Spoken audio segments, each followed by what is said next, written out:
When you went to Israel, what experience did you have of this notion of apartheid? People are concerned that Israel's one race, a Jewish supremacist place. Did you see people of different colors?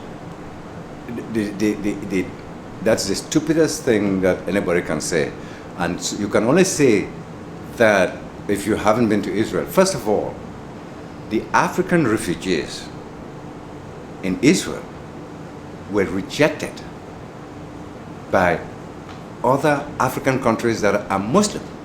And most of those refugees are Muslim, from Eritrea, from Sudan. They were rejected by Egypt, they were rejected by Tunisia, they were rejected even by Libya.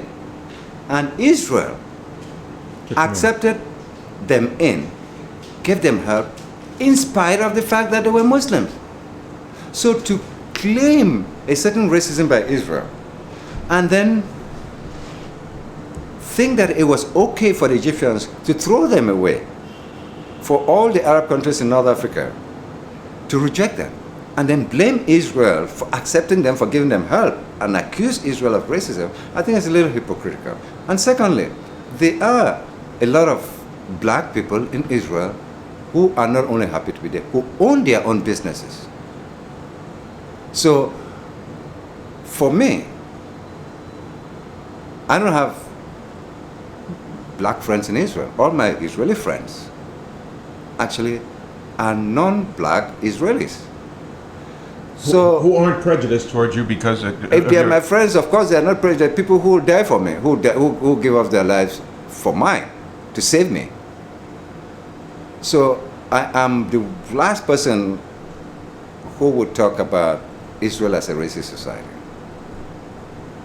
All my friends, all my Israeli friends, in fact I don't have any who is black or who is from the African community there. My friends are all Israelis. They are mostly Ashkenazis.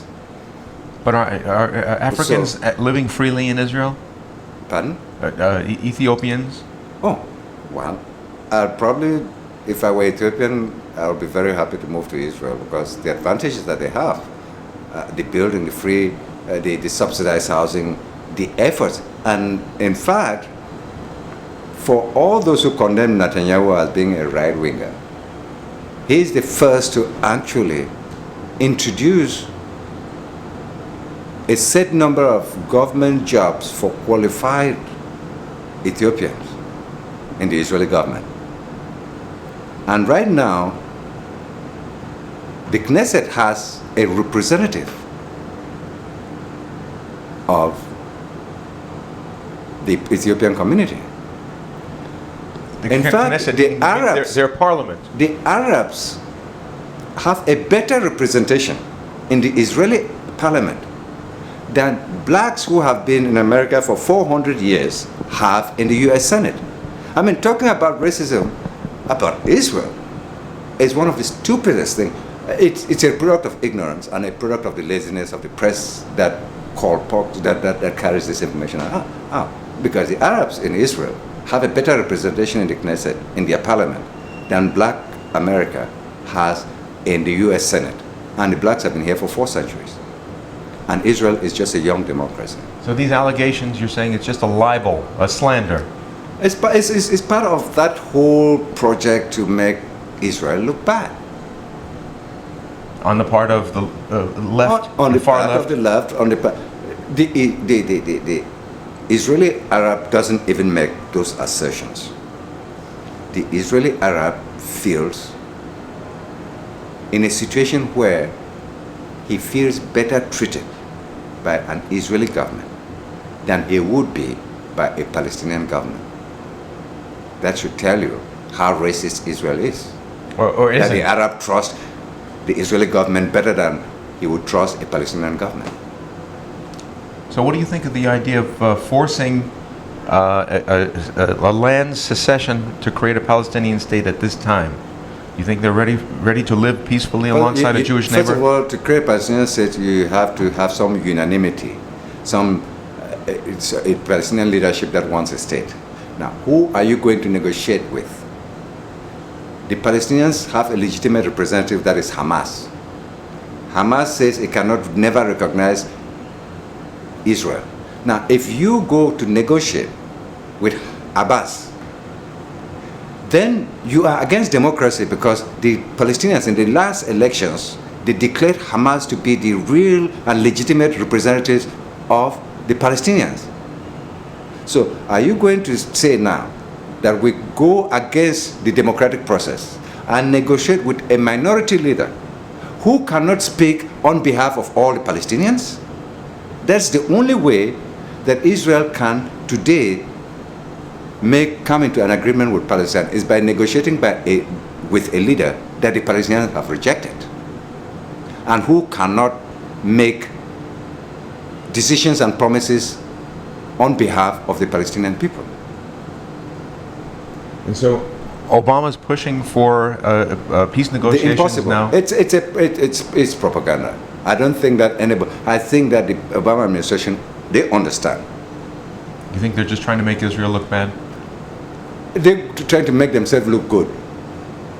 I don't think it's a deliberate policy to make Israel look bad. I think it's a way for them to make themselves look good. You think they could be trying to make Bibi look like a failure and weaken the public support for him for maybe a more malleable next government?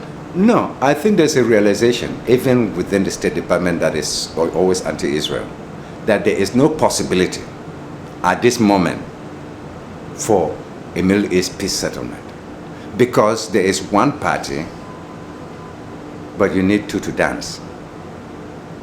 The Palestinians don't have a leader. They are divided between Hamas, that refuses to recognize the right to existence of Israel, and Abbas, who is a rejected leader who leads an organization that is corrupt and that is unpopular. So the question still comes back to, who should Israel negotiate with? You're asking about concessions. Who are you going to make concessions to? Because you cannot make concessions to Hamas, because Hamas will not even negotiate with Israel, because Israel is illegitimate. It has no right to exist. And even if Fatah negotiates... If Fatah negotiates, it's negotiating on behalf of a minority. And it's possible that Hamas could come and conquer Fatah in the West Bank as well. At this moment, Hamas represents a larger proportion of the Palestinian population than Fatah, than the PLO. So there's actually, the American government, or anybody who has half a brain, knows that the Israelis have nobody to negotiate with. Anybody with half a brain knows that there is no partner for peace. So by criticizing the Obama initiative, would I be racist? There is no Obama initiative. There is a propaganda apparatus. But it's not an initiative. Not realistic. Because it's not really an initiative. As I said, anybody with half a brain realizes that Netanyahu has nobody to negotiate with. It's clear, it's obvious. Hamas represents the majority of the Palestinian people. It was a free and fair election. Hamas was chosen. Hamas says Israel does not have a right to exist, so there's nothing to negotiate. Abbas would like to negotiate, but the people have told him he is not their leader. They don't want him as their leader. His organization is morally bankrupt. The Palestinians have rejected him. So you cannot talk about an initiative when you cannot identify two negotiating parties. It's a bluff. It's a bluff. It's a bluff. For people who don't know much about the Middle Eastern crisis, it is an initiative. Oh, there's something being done. But as I've analyzed it to you, there's nothing being done. So if the Palestinians are in a bad way, it's as a result of bad leaders. And they have to bring a representative to the table. They have rejected Abbas. So Abbas is usurping the position. First of all, his presidency, when he was elected, it's 4 years past his term of office. People have conveniently forgotten that.